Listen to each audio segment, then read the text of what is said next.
there's a garden. What a garden. Only happy face. Okay, another very easy plant to identify is the common pine tree. Or a worry, or a gloom there. Oh, there's music, and there's dancing. Any of your conifers. These needles here, very high in vitamin C. Very high. What you do is you take a whole bunch off, hack them off with a knife or whatever, and you put them in a pot and you boil them, and you get a tea. And that tea gives you all the vitamin C you're going to need all year round. These things are always green, you can always grab them. Now, at the ends here, see these little like bud looking things? Everyone see those? These are called catkins. Hold it still. Gotcha. Now these little guys, and they get bigger than this, but they're very high in calories. And that's something that you really need when you're in the woods trying to survive off plants. Is calories. That's why you typically have to go to meat or whatever else. But if you have some catkins and you have them early in the year, actually in the early summer, you can eat these guys. And they give you all the calories you need for the day. And they taste disgusting. But you're welcome to try one.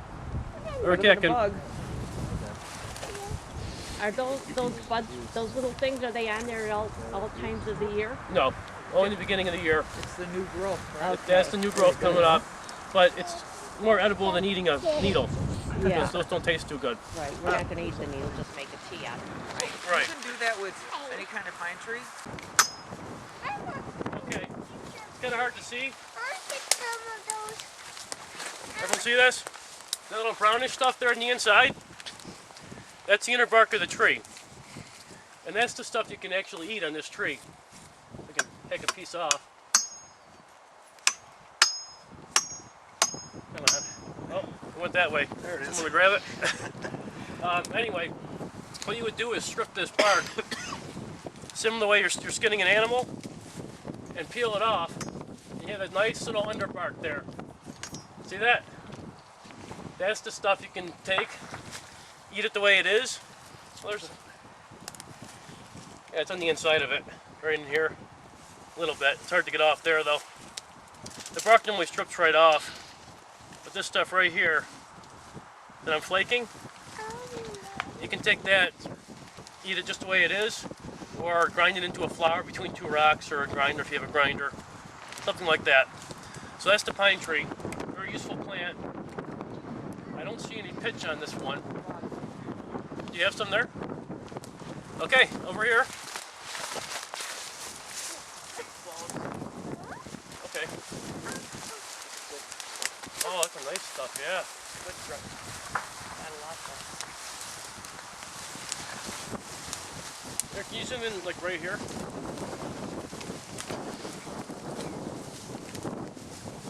Okay, now pine trees have a sap, very similar to a maple, different in taste of course, but it's called pitch.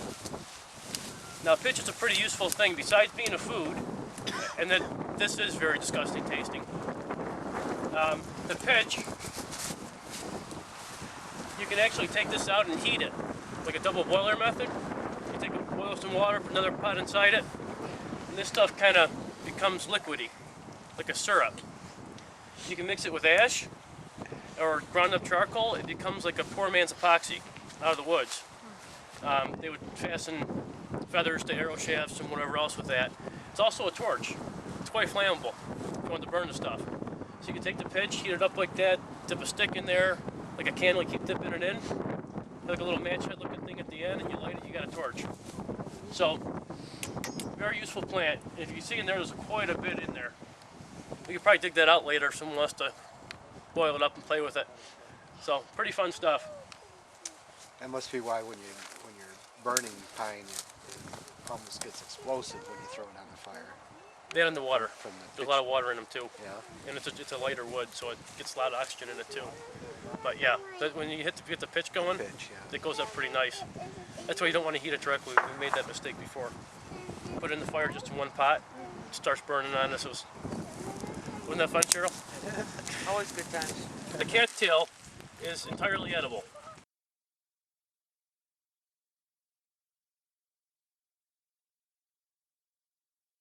Right here. If you catch them in a few weeks, you'd actually kind of cook them up like a hot dog, and they're pretty good. Right now you just got the fluff. You're not going to eat fluff. That turns into a cattail eventually. It's the seed in there. The shafts can be used as straws. They can actually be used as an arrow shaft with a little hardener at the end.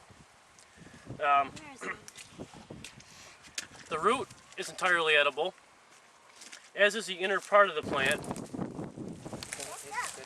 No, it doesn't. Like the inside of the plant there, Doing, don't fall. if this were to be like, let's say, in a few weeks, maybe a month, like a little white part in the middle, like the soft part, that you can eat. That's called the pith. Sunflowers, phragmites, which is the one that looks kind of like a cattail, but bigger, like a swamp weed, or weed, I guess. That's also got the same. As we know, this isn't May yet. Yeah. But around May, you get like a little white apple-looking thing underneath them, and you can't eat too many, but they are edible. And they do taste pretty close to an apple. That's the name, May apple.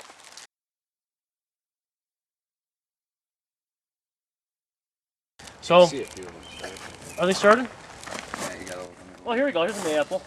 Here's one that started. Keep that on camera. Right here. They turn white later on. And like I said, don't eat too many, but you can eat a few. They probably have some kind of value. So what we found right here is chickweed. And the cool thing about chickweed, besides being an edible, is it actually grows in the wintertime underneath the snow, because it doesn't mind freezing temperatures, because the snow kind of keeps it warm like a greenhouse, and this guy will keep on growing all year round.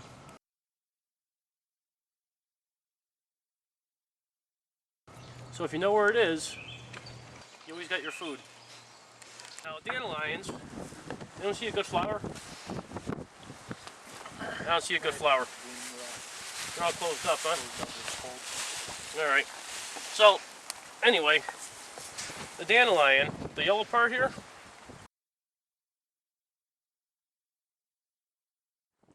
believe it or not, is very high in calcium, besides being pretty delicious. So, I think it's like a dozen or so. It was like a cup of milk or whatever for calcium count. I forgot the exact number. The leaves are edible. That's pretty sweet. You want to try one? Root? The root is very edible. The root's similar to a carrot. Dig it up. It's got a pretty good root on it, typically. Here. You can boil them up or eat them raw.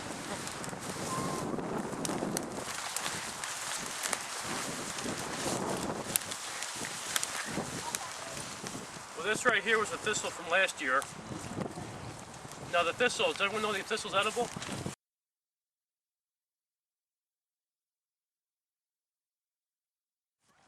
I didn't know it, no. The thistle's edible. It's a tough one to eat, quite honestly. And you can actually take a knife though and strip the little spines off it. And you cook these guys up like an asparagus. Oh, you eat the stem of it. You can eat the stem, you can also eat the leaves. The leaves are, again, tricky, but there's a trick. If I can find one here that's small, I'll show you the trick to eating them. Okay.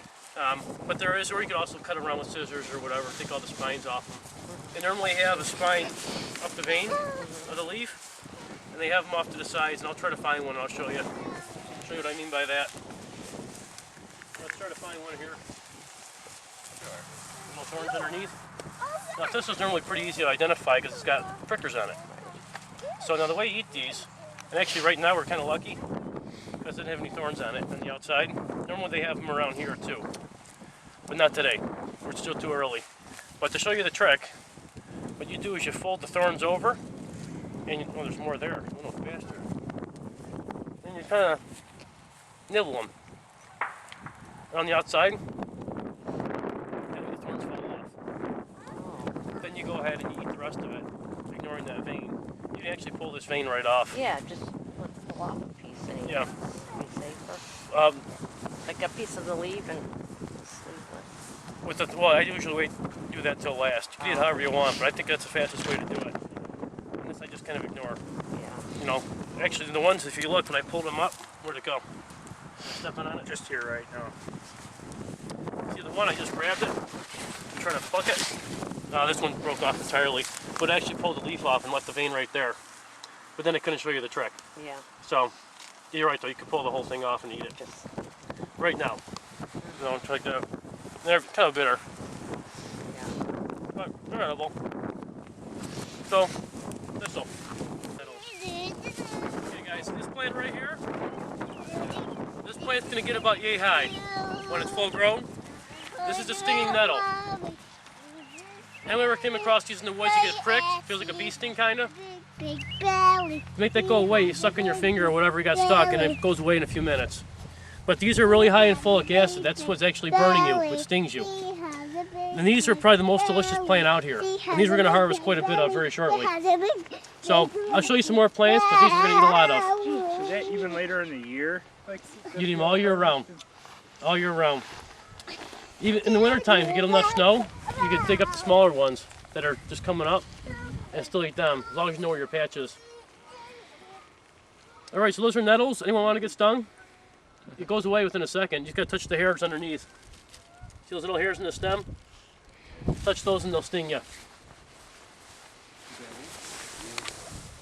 gonna lift it up for you. Can you see the hairs?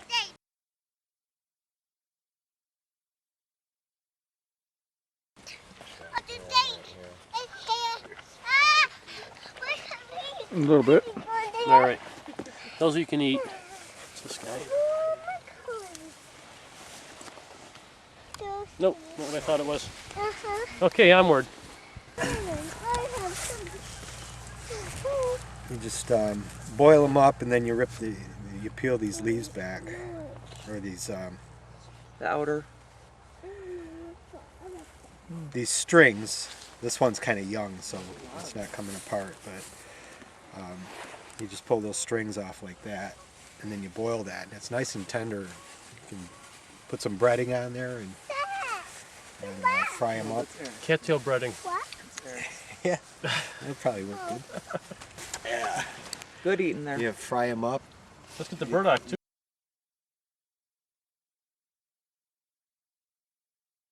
You rip you rip the spine off, and then you fry them up. Boil them first, and then fry them. All right, so My Italian friends used to be it's big Italian into that. thing. Yeah. we got burdock, we got nettles. We're gonna eat good now. Yeah. Plant.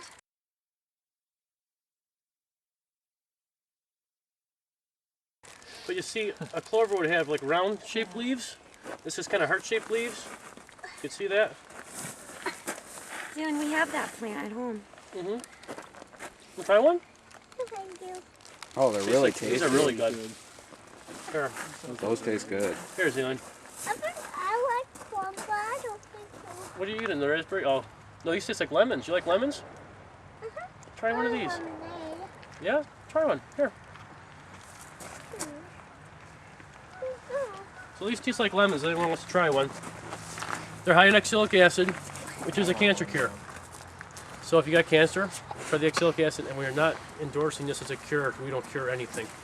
FDA. Fine though, because the reds are a lot rarer than Okay, the white. here we have the wild trillium. Now the wild trillium's endangered, so we're not gonna eat this. But you can't eat the leaves.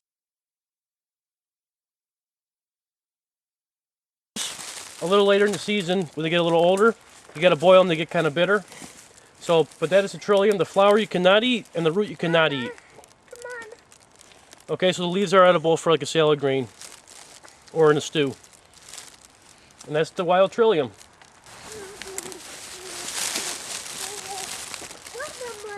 Okay, these are ferns. Most everyone knows what a fern is. Now these ferns you can't eat, but you really got to boil them. Because what they do is they suck up all the B vitamin out of your body. And you start feeling real lethargic after a while, and that's because all your bees are gone. So if you cook them first, whatever chemical does it, which I don't know, but if you boil them, that goes away and you could eat them as a survival food. Otherwise you get liver failure and weird stuff like that. So, but boiling them, they are survival food. Good point.